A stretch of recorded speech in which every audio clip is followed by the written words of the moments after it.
And in my experience, that is what happens. The more we let go, the more we trust the unknown. We haven't talked about how I got to Costa Rica. Costa Rica picked me. I'm a California girl all day long, but for whatever reason, here I am. And the more I have taken my hands off the wheel, the more the patterns that were so ingrained in my personality have gotten the thread pulled out of them. You know what I mean? They have like literally unraveled. And in that unraveling, there's so much freedom. There's so much light. There's so much joy. And, we realize that we've been living our whole life in this little tiny box, but there's a whole world if we would just step outside of that.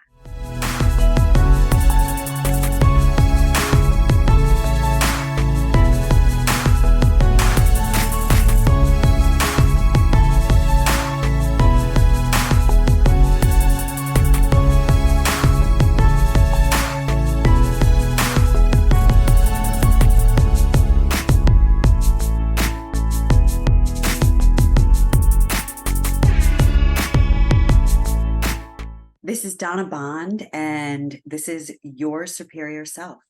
Donna, thank you for taking the time. I know that you're very busy at helping evolve consciousness down in Costa Rica. I'm so jealous of you. I'm kind of glad it's raining, but but thank you for taking the time to hang out with me today. I'm really excited about this conversation that we're going to have. My honor, Trey. Thank you for inviting me. Spiritual psychology. How do you get into that? How do you get into that?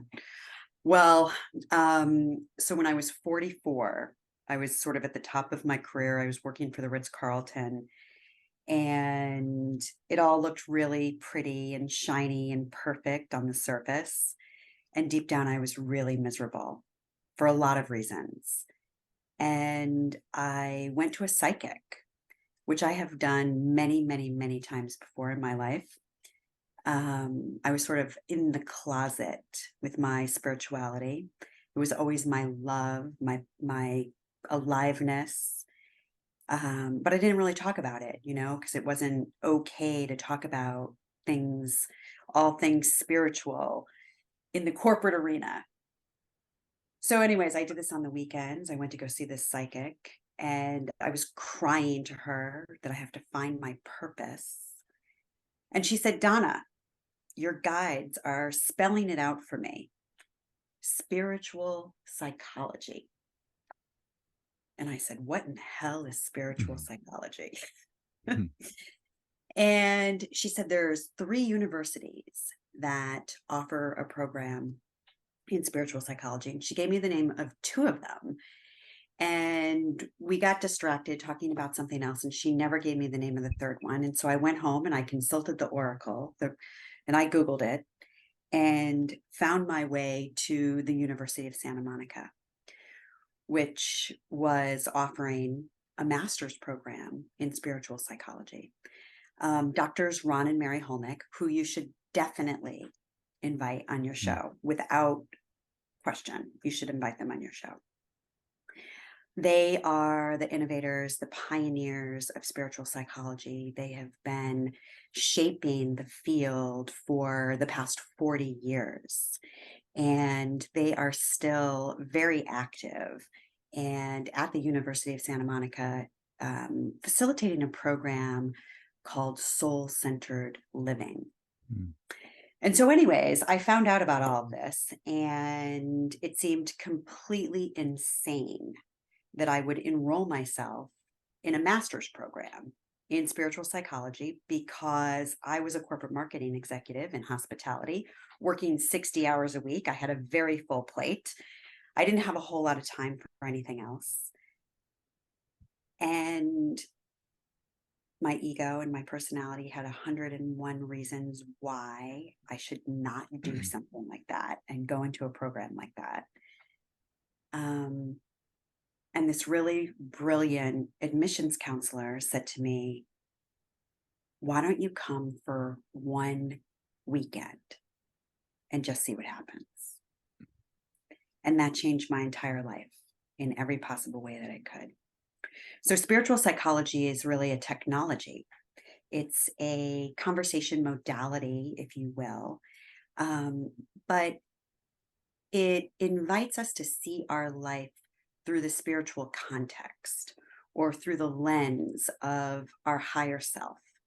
And when we see the world through the lens of our higher self, we recognize that everything that's happening in our life is a beautifully designed opportunity being given to us for our own growth, learning, evolution, giving us the stepping stones that we need to move into our next level of potential or really fulfill our personal mission of what we came here to grow through in this life. Mm, that's so interesting. University of Santa Monica. I just came back from LA 2, 3 months ago. Loved it out there. First time on the West Coast. Loved. We stayed in Santa Monica. Yeah. Went on the pier. Went on the beaches. Like I am. I miss it. Like I'm like. It's weird because I've never been on the West Coast. It was almost like I don't know. I don't know if it was like an energy attunement for me or if it Yeah. was like a homecoming from I don't know. It was I can't even explain it. There's like a longing there. Like I go to my Mm. meditations and I'm sitting on the beach and like I feel grounded and energetic and really just in touch with that higher self part of my like part of me. Of course, in the background, there's the pier and the carousel and all of the lights. And I mean, it was maybe it was just because it was we had a fascinating time, but Do you know what astrocartography is? no idea. So, astrocartography is understanding at the time of your birth where the energy lines of each of the planets are geographically. Hmm. And so, what you're describing might be that you have some really important astrological lines that run through California. Hmm. And that's why there's this resonance for you. It's so interesting that you describe it that way because I just left there after 20 years. And there was something like even the minute I touched down at LAX, it was like, ah, I'm right where I belong. I'm home, you know? And that's not where I was born. I was born on the East Coast. But I really get what you're saying. And there is definitely something about, There's something about it. yeah, The mountains, maybe the beach. I mean, be able to get up and work in LA, or if you're working remote, even in like Manhattan Beach or Venice or Santa Monica or whatever, to get up at like 6:30, 7 o'clock, go surfing, go for a run, go work out, and then go to your job in a city that is literally on a beach with an ocean, like and to have the sunsets like on the East Coast we don't have like we have sunsets obviously, but we don't have sunsets that set on the ocean because we're on the East Coast. Like we see the sunrise. Like I get up early just to see that. But like over there, it's like you're having dinner every night and you can see the sunset and it's beautiful and magnificent and energetic and powerful. And it just seems like everyone's doing their own thing and they're doing it's their own thing magic. 100%. Like it's crazy. I mean, trust me, there are some definitely downsides too, but I mean, energetically, I just ever since I've come back, I just feel different. Like I don't know if it's the world too, like the consciousness that we're stepping into. Energetically though, I feel different. So yeah, I mean, when you talk about that, like when I've listened to a couple of your interviews and talking about you coming back to Cali, like I resonate with that 100%. But you said you were 40 when all of this started taking place for you, or 44? 44. What was the catalyst, right, to trigger you going to see a psychic? Um, I was miserable. I was experiencing so much discontent. I didn't know it at the time, but I had cancer growing in my body, in my chest, in my breast. I was very repressed. I really believe that life will set up for us the opportunity to break us out of our own mold if we're unwilling to do it ourselves. Mm. And I was getting forced, like energetically getting forced out of the space that I was in because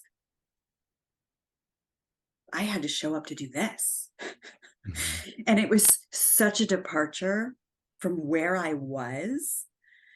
Like I grew up in hospitality. I started working in, restaurants when I was 16, and in my 20s went to Johnson and Wales University in Rhode Island and got a degree in hotel restaurant management, and followed that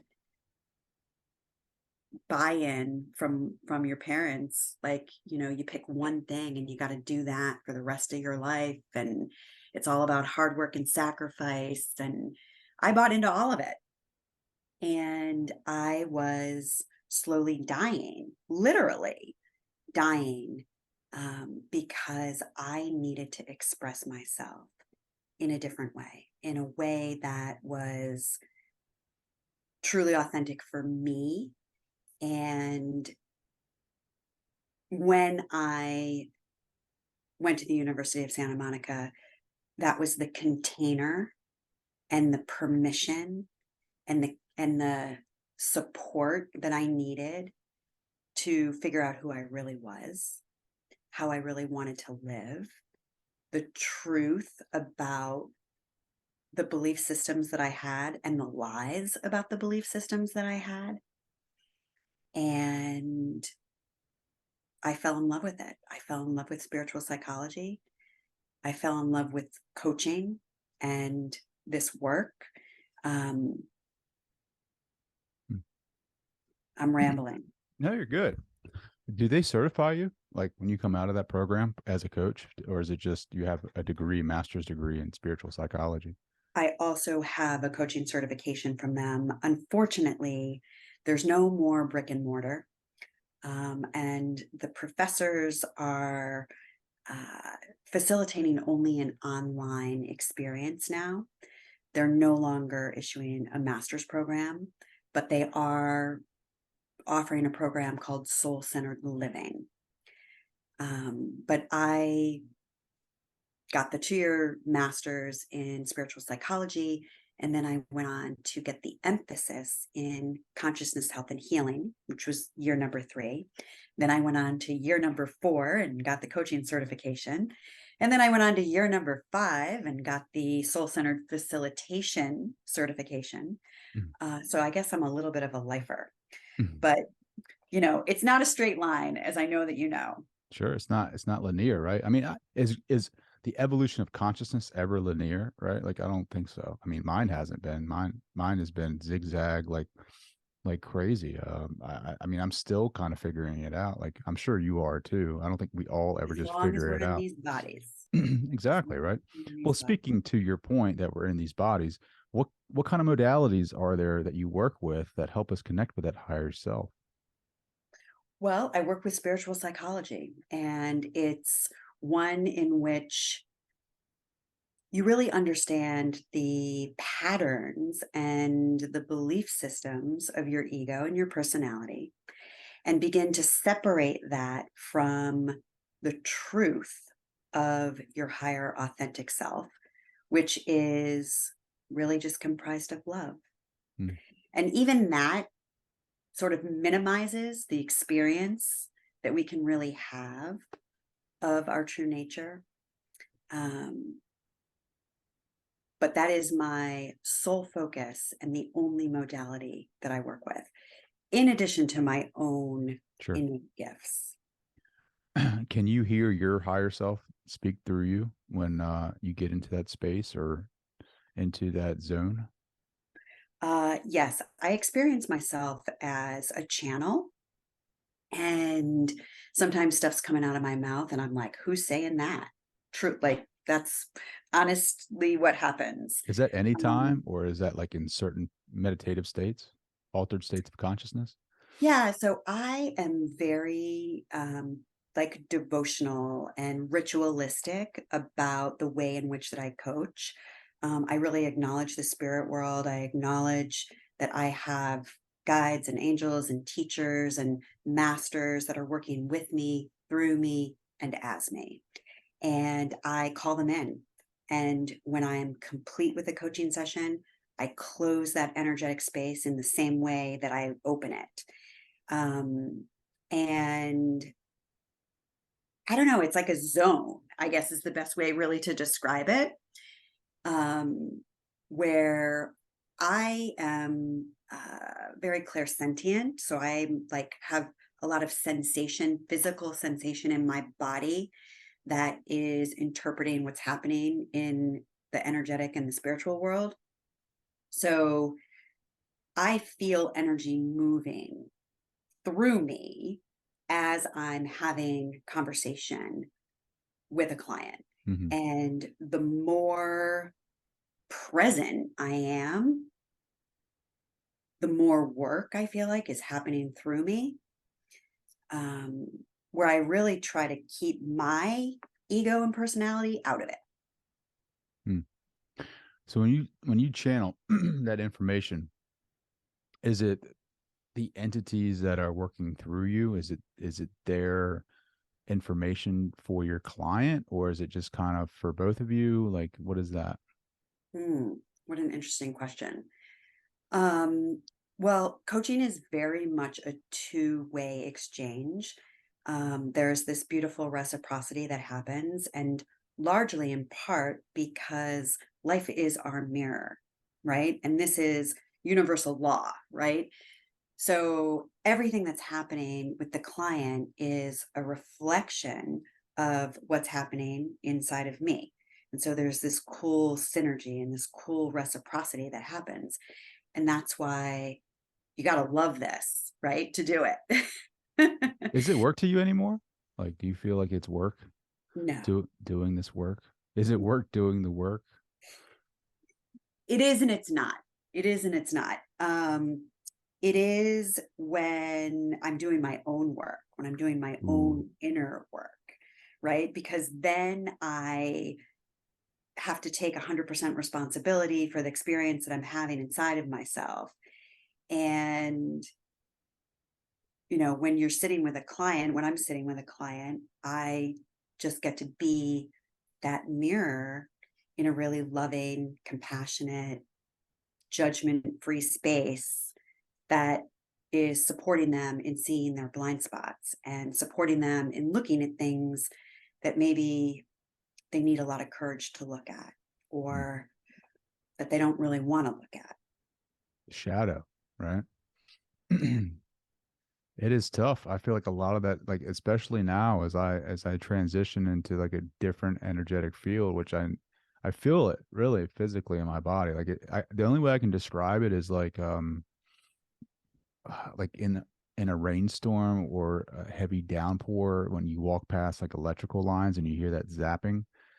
I feel like my body does that like sporadically through the day, like, and it's weird. Like it's all like didn't know what it was. I didn't know how to explain it. All I can, it wasn't until I started reading a little bit more of Dolores Cannon's work where she talks about different energetic changes to the body and feeling it in the body. And I was like, holy crap, that's what's going on with me.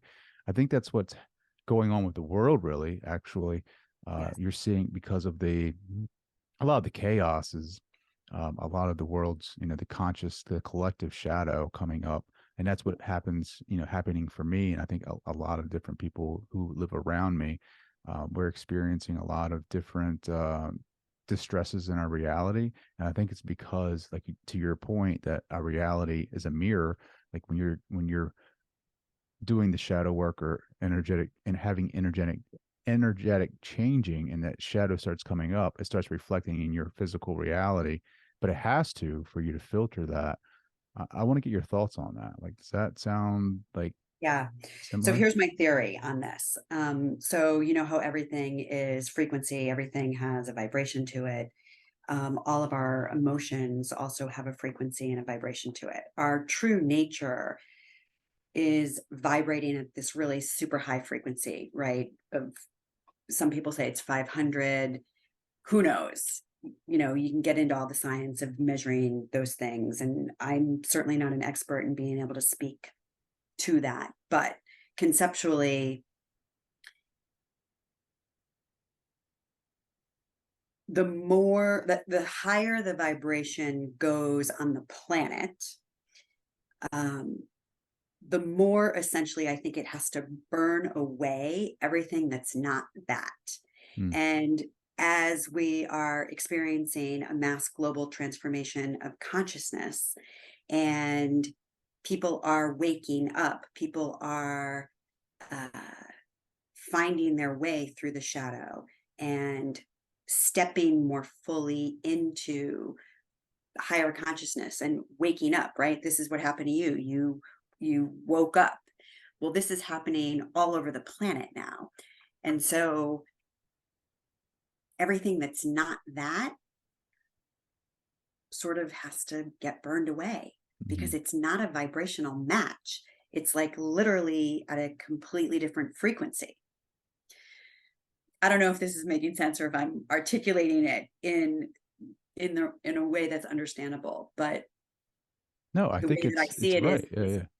it's like pushing the crap to the surface, right? Mhm, Because there's no room for it mhm. at the high frequency that we are all moving towards, and that is towards our true self. Sure. And when you say that, pushing the crap to the to the top of the surface, like I can think about in Baltimore here, we have the Inner Harbor, and we have like the trash boat that comes by and collects everything on the surface. I'm just waiting for that trash boat to come by and like clean the stuff that's on my surface because it just feels like a lot of stuff is coming up and it's showing in my reality. Like I just it's reflecting back, but I know it's a process, and I'm relying heavily on my tools that I've developed over the years, just like through meditation and being present in the moment and focusing on my breath. Like that's gotten me through a lot of it, really. What does your practice look like as far as being grounded in the moment? Is it meditation? Yeah, I have a very devoted practice. I do yoga every morning and then I meditate for about 30 minutes every morning, 7 days a week, 365. I don't know if I think I'm on like year 8. Um, Any like mind blowing experiences of like I don't know, third eye visualizations, like insane downloads that have been like synchronistic in your life? a million. Yeah.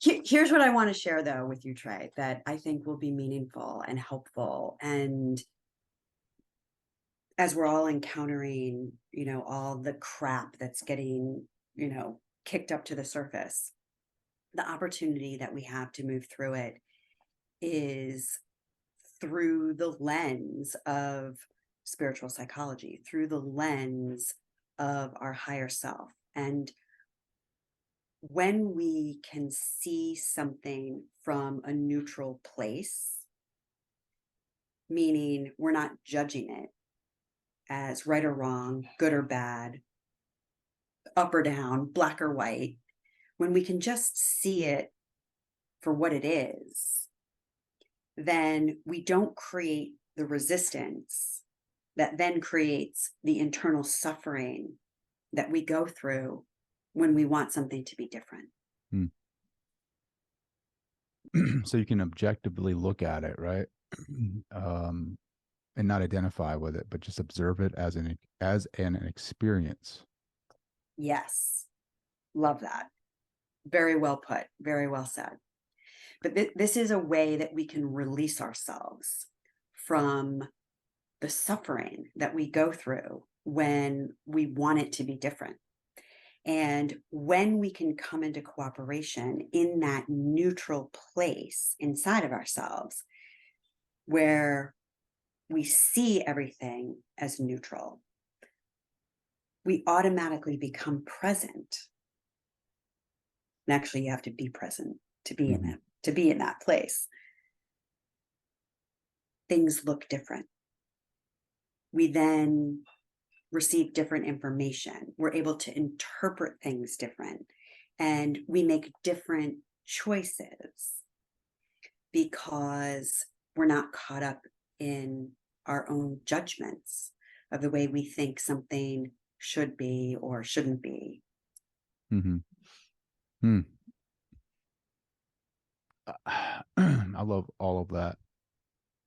And my heart is really guiding me through this right now because it's like I'm trying to be in my heart center more instead of the analytical brain. Mm, And all I want to talk about is like God consciousness, right? Like, how do we achieve that? Like, or can we stay in it long enough to like recreate our reality frames? And it's like there's desire, right? There's desire. I feel like there's a pull. Like, I don't know if you can relate to this or not. Like, I feel like there's a pull for me in certain areas in my life that are uncomfortable. Like, but I know that it's for a greater good for me to be doing these things, like with a podcast or pursuing psychology, counseling, hypnotherapy, or anything like that. And I feel a pull towards it. And it's like there's I don't want to say it's like an ego kind of ego gratification where I got to go do this to be, you know, on a certain level, but it's like a pulling from the heart saying like a knowing almost. yes. And I didn't put it there, right? Like I just felt like I didn't, the personality didn't. I feel like it's like a voice almost. It's like keep going, keep going, keep going. And Yes. I don't know how else to describe it. And I feel like I don't know if people feel the same way in their lives where they, you know, are in a particular job that they dislike or maybe in a relationship that isn't going the way that they thought or whatever, but they have this pull in a different direction. Do you help them in your coaching capacity to understand what that pull is and where it's coming from and how to follow it? Yes. And how do you do that? You got to get out of your own head. Mhm. You got to What have is to give yourself permission to do things that are illogical. Give yourself permission to follow that line of energy, even when it may not make any sense at all. And this is where I think we really get in our own way. And, I definitely grew up in a family that we were always trying to prove ourselves, right? And so we were very mental, very like you had to have the right answer, you had to be the smartest person in the room. Um, and we were taught essentially to rely on our IQ, right? Our mental capacities, completely overlooking the fact that we have all of these other intelligences, right? We have this emotional body and this physical body and our spiritual body. And these are all other forms of intelligence that we all embody. mm-hmm. And so when we can begin to recognize that we get this guidance and this information through other channels, essentially, right? Through your heart, you're talking about your emotions. I have this pull that I can't just, like, I can't explain it, but it's there. I didn't conjure it up, but I'm going to follow it. Mm-hmm. But there's also like a fear associated with that as well. Like, am I doing the right thing? Am I, like you said, I'm in my head, and there's the old small self saying, "What are you doing? Like, why are Yeah. you doing this? There's no reason for you to even think that you can achieve X, Y, and Z." Yeah. Trying to keep you down, Yes. and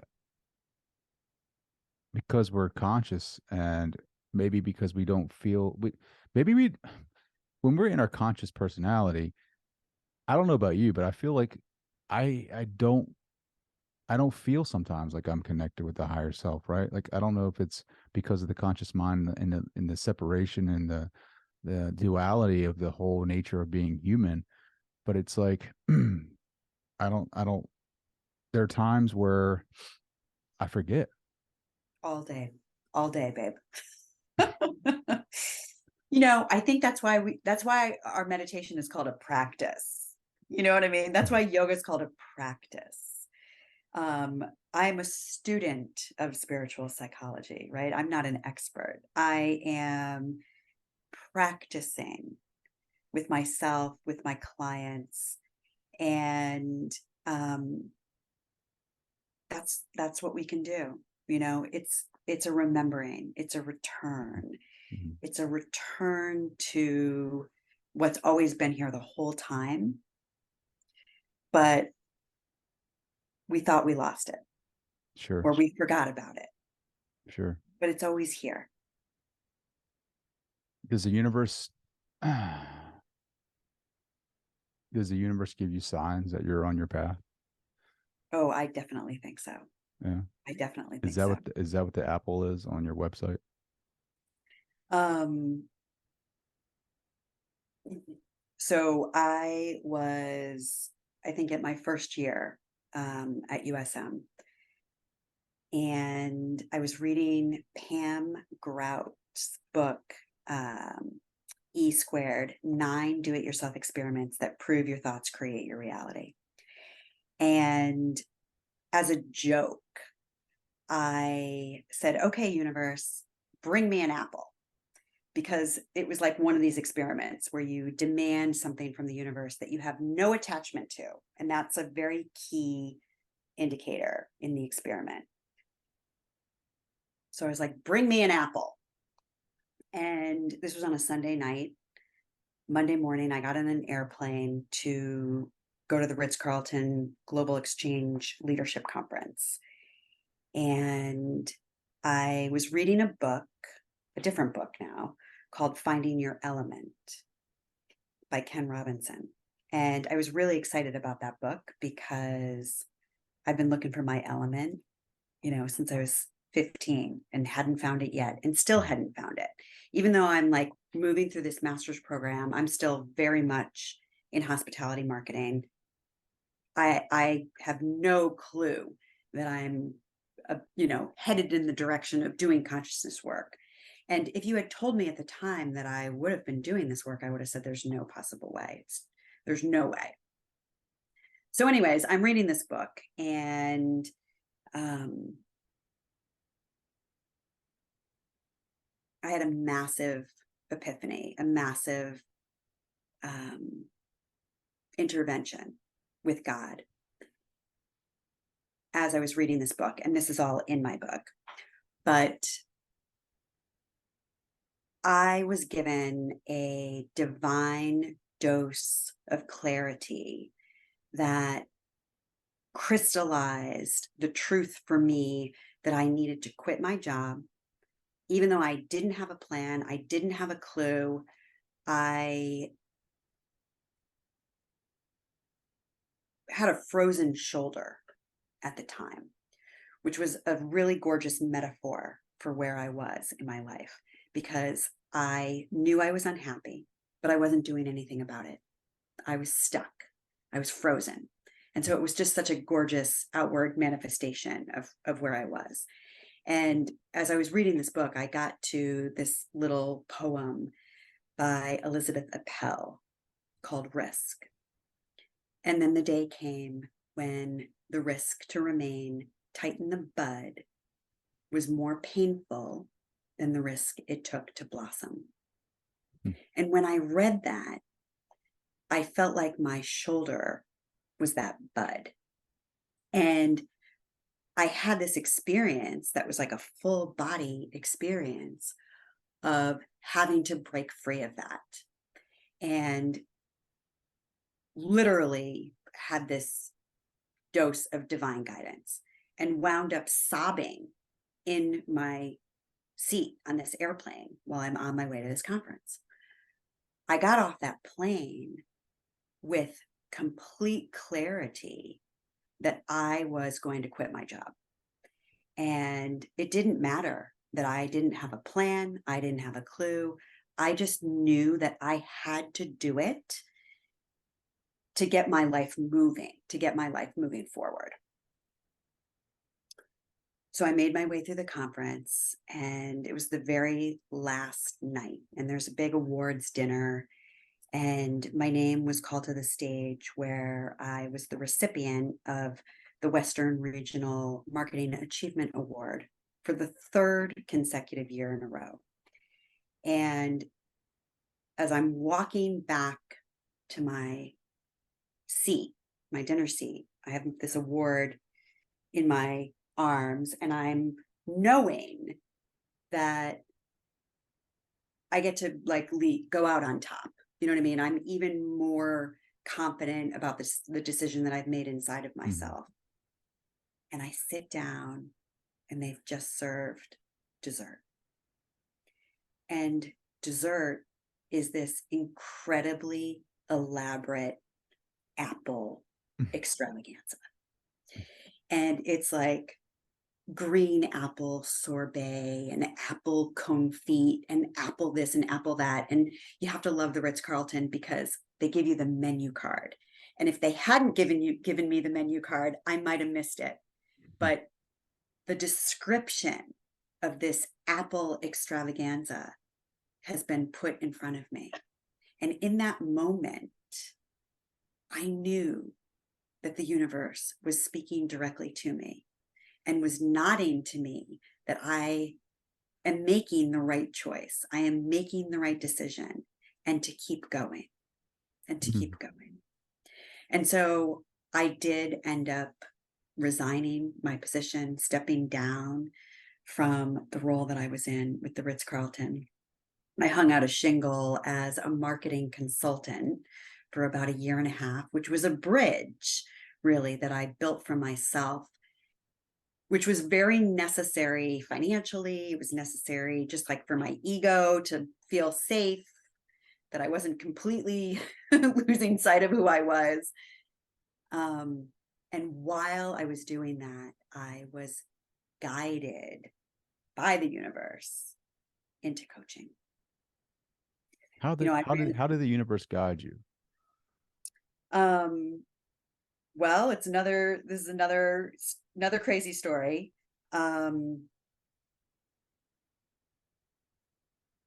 We had to do a service project at the University of Santa Monica, and I can't remember how many hours it was. I don't know, 56 hours or something. We had to donate our time. And I was at the Ojai Valley Inn Resort, sitting around with a bunch of my girlfriends. And I got the idea that I would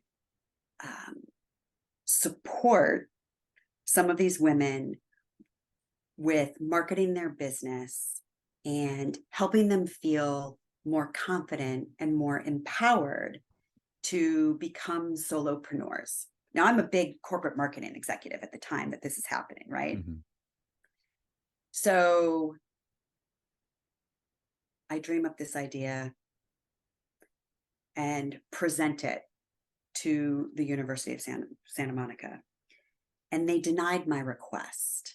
Like that wasn't okay with them, that's what I wanted my service project to be. But I had already committed to a woman that I would help her. And I'm a woman of my word. So I kept my promise to this woman that I would still do this for her, even though now I have to go find another 56-hour service project, right? I'm still working my 60-hour-a-week job, like while all of this is happening. And I started coaching her. And as I started coaching her, I was recognizing that I was being used as a channel, that I was having an experience of spirit working through me. And magic happened for her, and magic happened for me. And I absolutely fell in love with being in these super intimate, very sacred, loving conversations to support people in stepping out of their own fears and moving towards whatever those energies are that their heart are pulling them towards. Heart desires for sure. Um, what is that like? So I'm so intrigued by the channeling part because it's like, do you notice, like, do you consciously know that you're channeling, or you just kind of get into a flow state and just information starts flowing through you? Does like Yeah, your voice that's it. change? Like, does No, it, no. it's just, It's it's sometimes there is a little bit of a voice change detection that I can experience, that just feels super grounded. I just feel super present, super grounded. Um, it is like a stream of consciousness. That's probably the best way to describe it. I'm not like completely checked out. I'm sure. very aware of what's going on. My personality is there on the sidelines observing, everything that's happening. And it also doesn't happen necessarily for the whole block of time that I'm coaching. I usually work with people for about in 90-minute clips. Yeah. Um, How long does it take you to get into that state? I don't know, it's different all the time, Trey. It's always different. I would love to experience that. Like, can we do that now? Can we set that up? I mean, I'm not trying to put you on a spot, but I just think I love like experimenting with consciousness. Like, I love to be able to feel what a client, what one of your clients would feel like. I mean, is Well, that what would something? you like to receive coaching on? I don't know. I mean, I just want to experience like the channeling the higher self from Donna Bond. I mean, I would love to receive coaching on like next steps, for me in personal spirituality, or I guess it's spirit, yeah, spirituality. Like, how do I connect with my higher self more, and um receive guidance and knowledge and wisdom from the universe. Well, Trey, when you go inside yourself, when you get really quiet and you listen to that pull, what comes forward for you as a next step? Mm. When I go to that quiet place and I shut it all down, what comes to me as far as next steps? What could be a possible next step?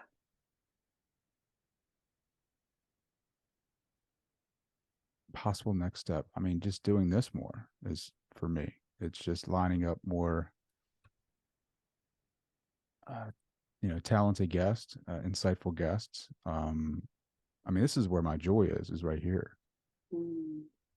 I mean, just resonating with you and sharing this intimate space with you, and totally opening myself up and being vulnerable for the audience, and just being as um, authentic as possible, right? Like, So, this what is prompts the question then around wanting to find next steps?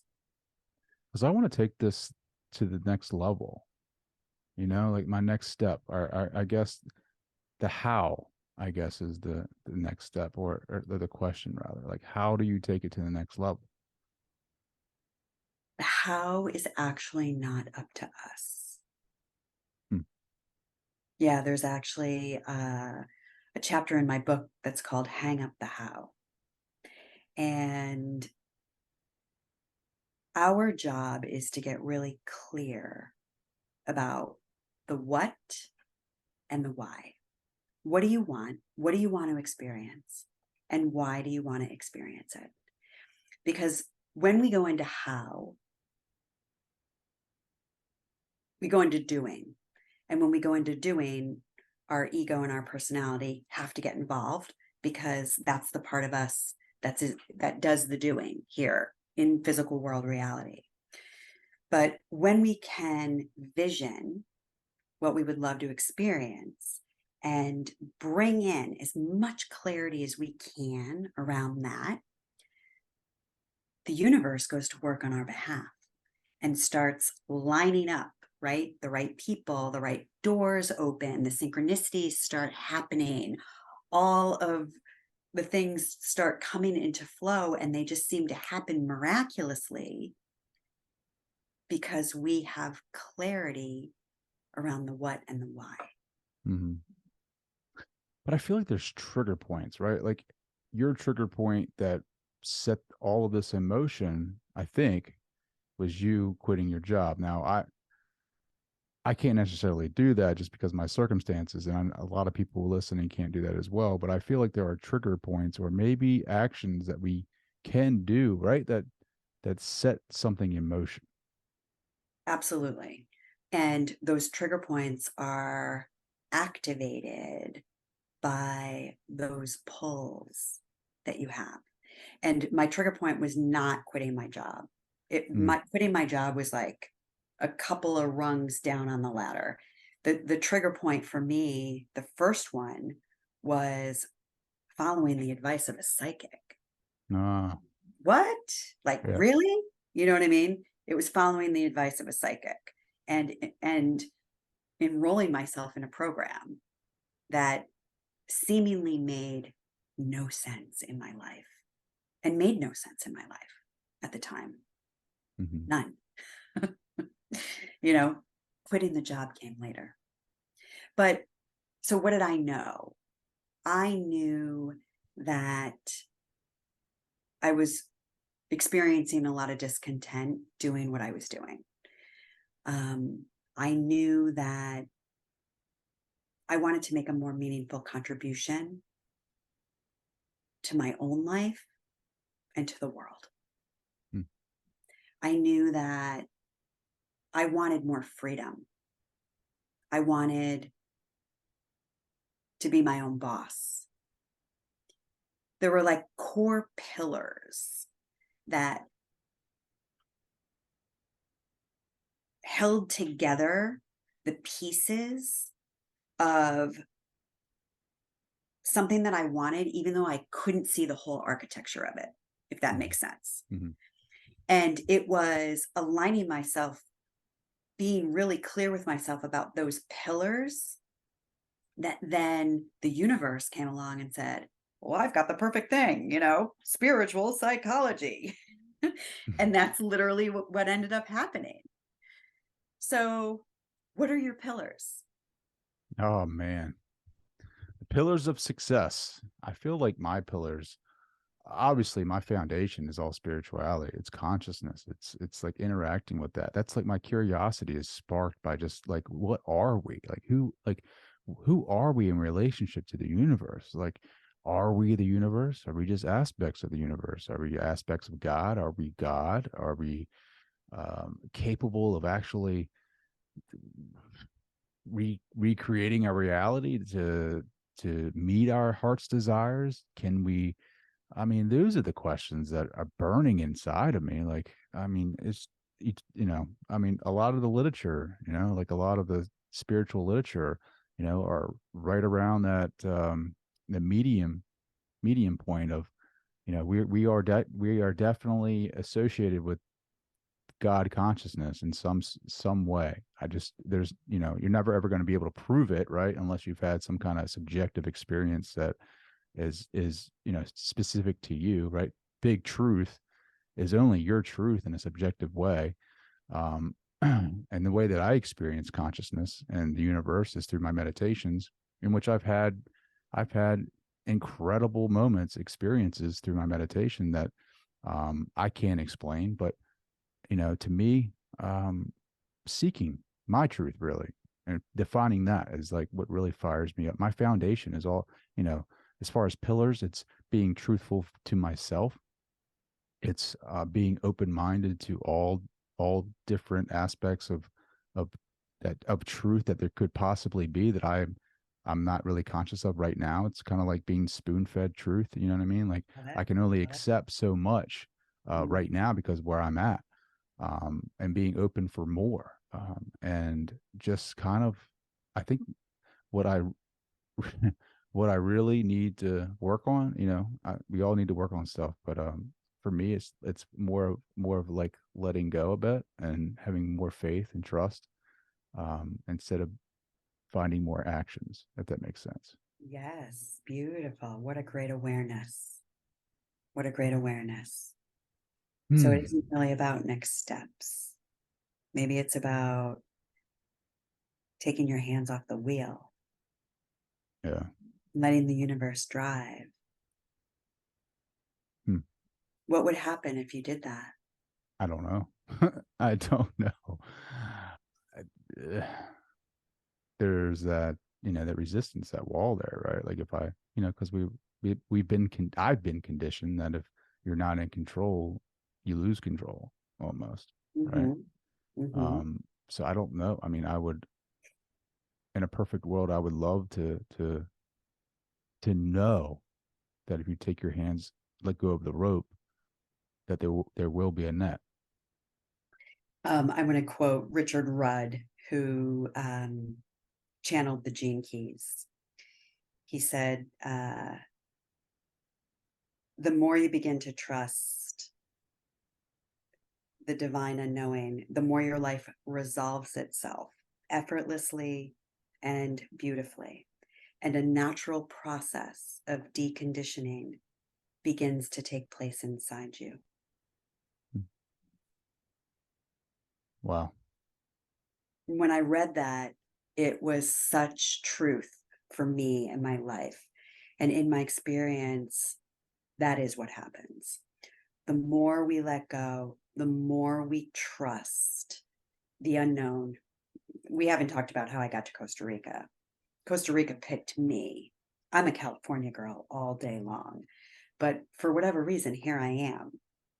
And the more I have taken my hands off the wheel, the more the patterns that were so ingrained in my personality have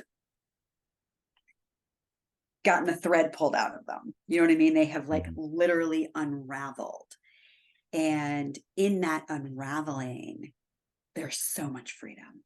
There's so much light. There's so much joy. And, we realize that we've been living our whole life in this little tiny box, but there's a whole world Hmm. if we would just step outside of that.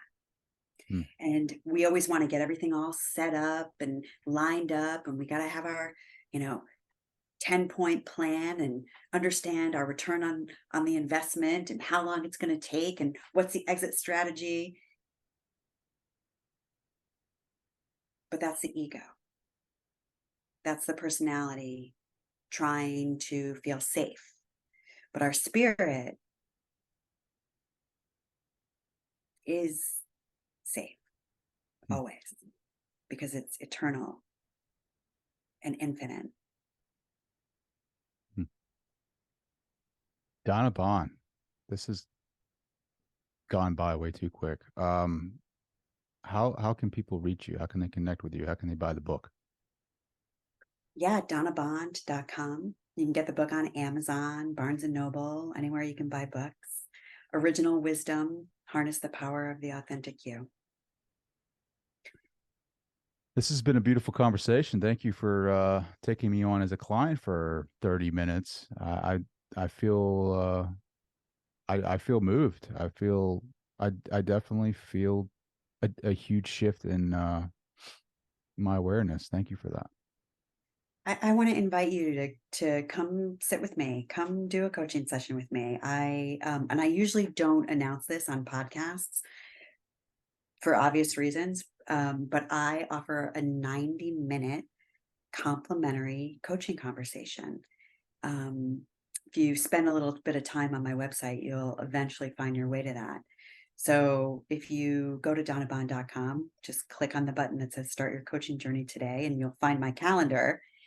And yeah, I would love to sit with you, Trey. This is awesome. Donna, thank you so much for taking the time. We got to do this again sometime. Thank you so much. It's been my honor.